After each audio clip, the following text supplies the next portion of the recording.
this operating philosophy that you guys have, and I don't want to butcher it. It was this idea of unlocking latent human potential for flourishing, which I thought was just a very beautiful statement. And it really warms my heart to know that you guys approach personal growth, professional growth of your employees in that way. Talk to me about how you guys deploy that operating philosophy and like how it plays a role in the culture over there at RP. Yeah.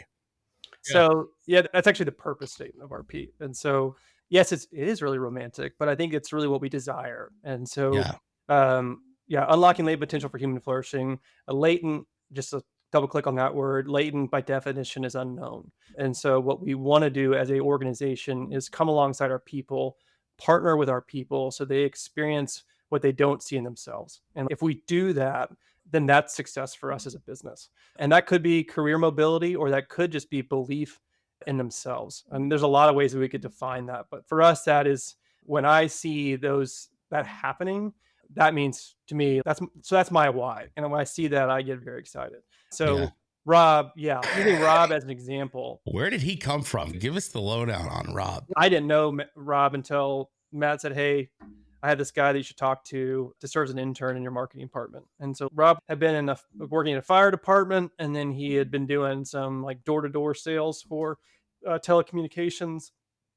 So I just said, "Sure, he can be a marketing intern. That sounds great." Love that. And then we said, "Hey, he's actually doing pretty good here. What do you think he can do sales?" And so he's our first sales rep. And then all of a sudden we saw that he was very creative, and he started doing these videos One way that to put were it. Yeah. yeah, yeah. So, I mean, Rob is, I think that you know all that part of Rob. I think you actually know, I mean, you know him personally, Max. I mean, I think Yeah. the beautiful things about Rob is not only is he extremely talented, but the heart that guy has is a heart of gold. And so just seeing his progression from being an intern to now leading our demand gen team, but also the voice he's created on social and the impact he's had on the market. The guy's doing selfies with Yamini, the CEO of HubSpot at Inbound, and getting access to her. And it's been really cool to see.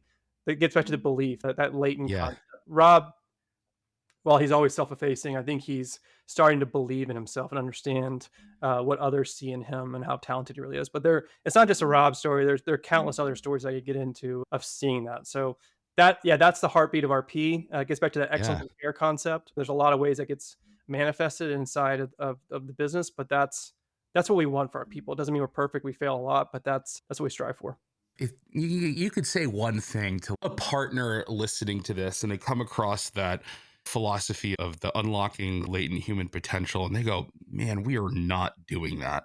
What advice would you have for them to get started? What are some easier things that they can do to make sure they're at least starting to go in that direction? Oh gosh, that's a hard one because if you don't have the foundation, then you are screwed. So it's So maybe what's that then? Yeah. so I would go back to, I don't know if you're familiar with Patrick Lencioni, but with somebody he's an author and a consultant that we really admire. And so there's the five dysfunctions of a team, and so there's five principles that he goes through, and the base foundation layer is trust. And if there's not Mm. trust between the employer and employee, then that does not happen. And so that's where I'd start. Is you have to establish some form of trust through connection that allows for our peer to believe, or in this the employee Sure. to believe that you have their best interests at heart.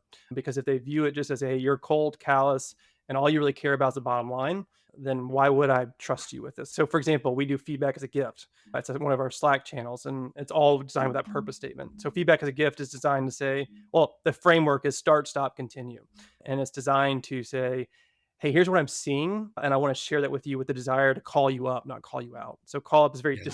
just different than call out. So because I believe in you, I want what's best for you. And so we Yeah. do the start, stop, continue. And if you don't have that trust, then it's going to come across as calling out and really damnation versus, hey, we want to see you flourish.